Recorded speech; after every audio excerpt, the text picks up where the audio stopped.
Bismillahirrahmanirrahim. Assalamualaikum warahmatullahi wabarakatuh.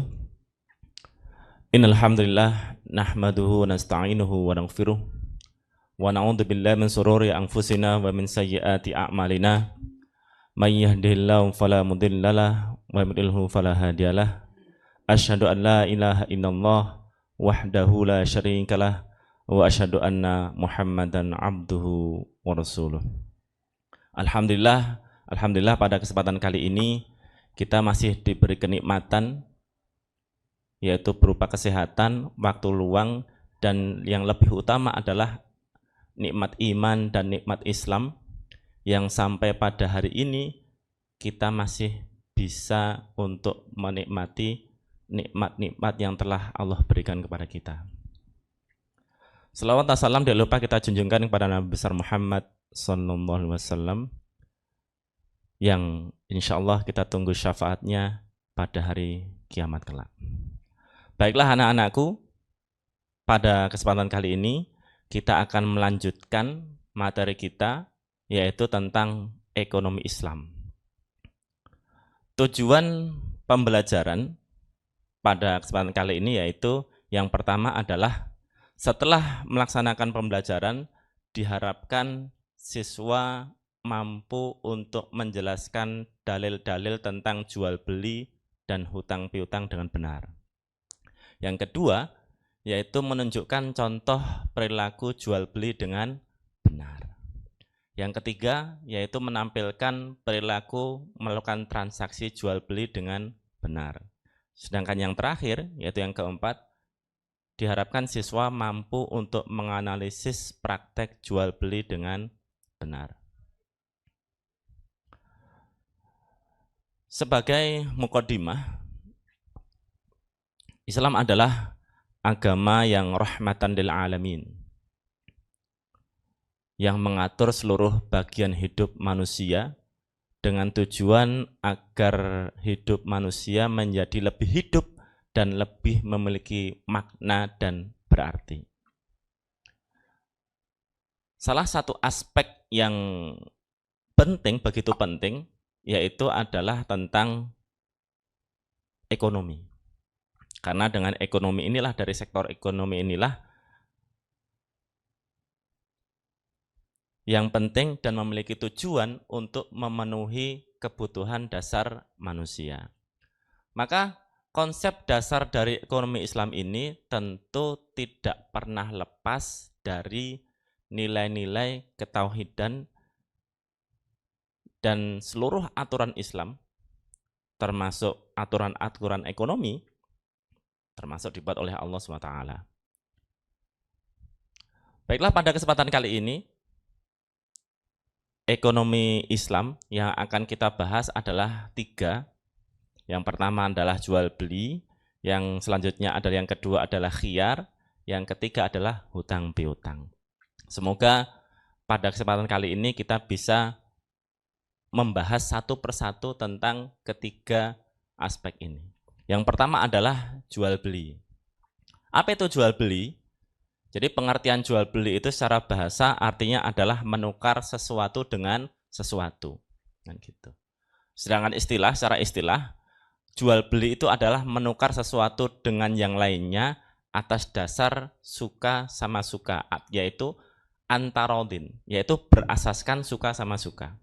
Yang mana dua orang yang melakukan transaksi itu adalah sama-sama duanya adalah ridho dan ridho. Lalu apa dalilnya? Nah, dalilnya adalah dalam surah Al-Baqarah ayat 275, wa ahallallahu al-bai'a wa harramar riba. Padahal Allah telah menghalalkan jual beli dan mengharamkan riba. Atau yang kedua adalah illa antakuna tijaratan an taradim minkum, kecuali dengan jalan perniagaan yang berlaku dengan suka sama suka di antara kamu, yaitu di surah An-Nisa ayat 29. Baiklah anak-anakku semuanya, lalu apa rukun dan syarat jual beli? Setelah tadi kita bahas tentang pengertian, maka kita harus mengetahui juga rukun. Apa itu rukunnya? Nah, rukun jual beli itu ada 3. Yang pertama adalah akid. Akid itu adalah orang yang melakukan transaksi orang melakukan akad. Kalau orang melakukan akad berarti ada dua, berarti penjual dan pembeli. Syaratnya apa? Syaratnya berarti balik, berakal atas kehendak sendiri atau tidak ada unsur paksaan, dan keduanya bukan seorang yang taflis atau pemboros. Kemudian yang kedua, rukun yang kedua adalah uang atau barang yang diperjualbelikan. Syaratnya adalah suci, kemudian ada manfaatnya, kemudian barang itu merupakan kepunyaan yang menjual atau yang diwakilkan, atau barang itu diketahui oleh pembeli dan penjual. Dan yang ketiga adalah lafal ijab qabul. Syaratnya adalah keadaan ijab qabul itu bersambung dan hendaknya mufakat di antara keduanya. Selanjutnya kita akan bahas tentang hikmah. Setelah kita tahu tentang jual beli tadi, hikmahnya apa sih? Hikmahnya apa kita melakukan transaksi jual beli kan gitu. Maka yang pertama adalah dengan akad jual beli ini masing-masing pihak merasa puas gitu. Kemudian yang kedua, penjual dan pembeli itu yang berlapang dada ketika melakukan tawar-menawar agar mendapatkan rahmat. Jadi jual beli itu bukan sekedar tawar-menawar atau tukar-tukar barang, tapi juga ada nilai-nilai rahmat, ada nilai-nilai berkah dalam jual beli tersebut. Dan yang ketiga adalah dengan adanya jual beli ini akan menjauhkan orang dari memakan atau memiliki dengan cara yang batil. Jadi dengan melakukan transaksi jual beli ini, itu akan menjauhkan atau meminimalisir seseorang memiliki harta dengan cara-cara yang tidak dianjurkan oleh agama. Ini yang terakhir, manfaat jual beli adalah untuk memenuhi nafkah keluarga. Baiklah anak-anakku semuanya, kita akan melanjutkan. Yang kedua adalah tentang khiyar. Nah, khiyar ini. Tadi yang pertama adalah jual beli, yang kedua adalah tentang khiyar. Lalu apa itu khiyar? Khiyar kalau secara bahasa artinya adalah memilih. Sedangkan maksudnya adalah memilih antara untuk meneruskan jual beli atau membatalkannya. Inilah kelebihannya dalam Islam. Pada saat kita melakukan transaksi jual beli, maka ada hukum dalam Islam yaitu khiyar. Khiyar maksudnya apa? Yaitu meneruskan jual beli atau membatalkannya. Itulah di antara transaksi istilahnya deal gitu nggih. Deal-dealannya itu maka di antara itu ada khiyarnya, yaitu meneruskan jual beli atau membatalkan. Khiyar itu macamnya ada 3, yaitu khiyar majelis, kemudian khiyar syarat, dan juga khiyar aib. Akan kita bahas satu persatu tentang hal tersebut. Yang pertama adalah khiyar majelis. Apa itu khiyar majelis? Yaitu kebebasan memilih bagi pihak penjual dan pembeli untuk melakukan jual beli selama masih pada di tempat tersebut, di tempat akad gitu ya. Jadi karena istilahnya majelis berarti secara bahasa artinya adalah tempat tersebut. Jadi penjual dan pembeli itu mensepakati apakah melangsungkan atau melanjutkan jual beli atau tidak jadi jual belinya. Gitu. Ini adalah khiyar majelis. Yang kedua adalah khiyar syarat. Khiyar syarat maksudnya apa? Yaitu khiyar yang dijadikan syarat pada waktu akad jual beli, yaitu minimal 3 hari. Maksudnya adalah penjual dan pembeli ini akan melakukan transaksi jual beli, kasih saya waktu 3 hari dulu. Setelah 3 hari ini, nanti saya akan memberi keputusan untuk membeli atau jadi membeli atau tidak jadi membeli.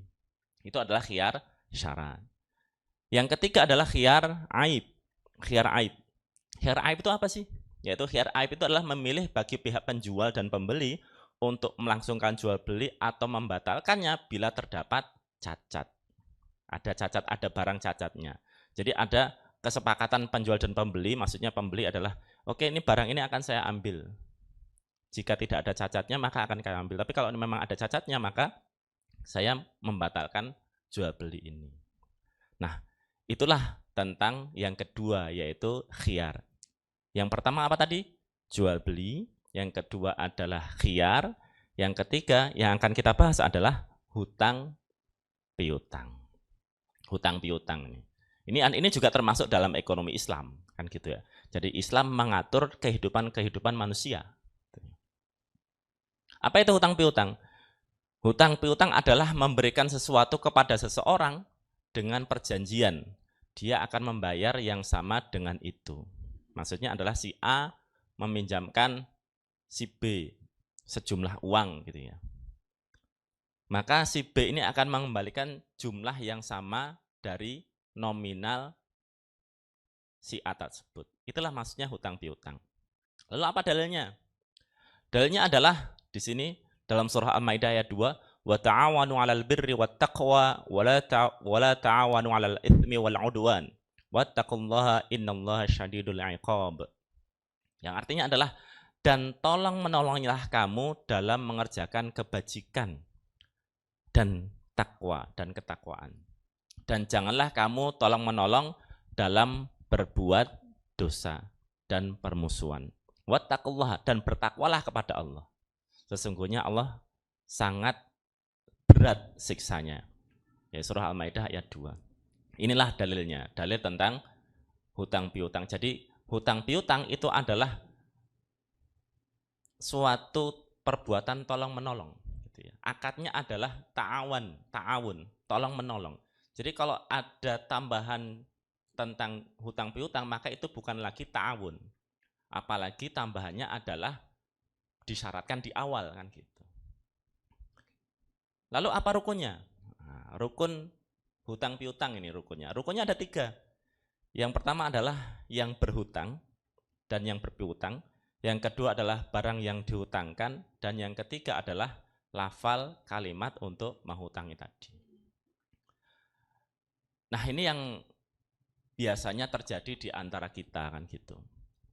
Ada kelebihan-kelebihan kan gitu. Apabila ada yang memberikan kelebihan dari utang, umpamanya gini, si A tadi meminjam sejumlah uang umpamanya 500.000 kepada si B. Nah, pada saat si B ini mengembalikan uang kepada si A sejumlah 500, karena si B itu merasa berterima kasih kepada si A telah diberikan pinjaman uang, maka si B menambahi sejumlah 100.000, berarti menjadi 600. 600 itu dikembalikan kepada si A. Apakah itu boleh? Apakah itu halal? Maka para ulama sepakat itu boleh halal. Karena tidak ada mensyaratkan di awal. Kecuali umpamanya si A tadi meminjamkan uang 500 kepada si B dengan syarat si B harus mengembalikan kepada si A sejumlah 600. Nah itu nggak boleh. Tapi kalau memang dengan niatan si B sendiri untuk mengembalikan lebih, maka para ulama sepakat untuk membolehkan hal tersebut. Baiklah anak-anakku semuanya yang insya Allah dirahmati oleh Allah. Terakhir yang kita bahas, saya ingin mengingatkan tentang diri saya pribadi dan juga para kalian semuanya. Ada suatu quote yang sangat bagus sekali, yaitu sebesar keinsafanmu, sebesar itu pula keuntunganmu. Sejauh mana kamu insaf atas dirimu sendiri, maka kamu akan beruntung. Sebaliknya, kalau kamu tidak tahu atas dirimu sendiri, tidak mau berusaha untuk dirimu sendiri, ya kamu yang akan merugi. Karena semuanya itu ada nilai-nilainya. Sekecil apapun itu pasti akan dinilai oleh Allah. Maka tadi dikatakan sebesar keinsafanmu, sebesar itu pula keuntunganmu. Baiklah anak-anakku yang insya Allah dirahmati oleh Allah. Mungkin itu saja yang bisa saya sampaikan. Semoga materi yang saya sampaikan ini tadi bisa bermanfaat untuk kalian semuanya. Dan semoga bisa menambah ilmu untuk kita semuanya. Dan kita berdoa kepada Allah semoga kita selalu diberikan naungan taufik dan hidayahnya. Dan sehingga kita bisa selalu istiqomah untuk mengikuti jalan-jalan yang benar, yaitu ihdinas shiratal mustaqim, jalan yang benar. Mungkin cukup sekian yang bisa saya sampaikan, kurang lebihnya mohon maaf. Wassalamualaikum warahmatullahi wabarakatuh.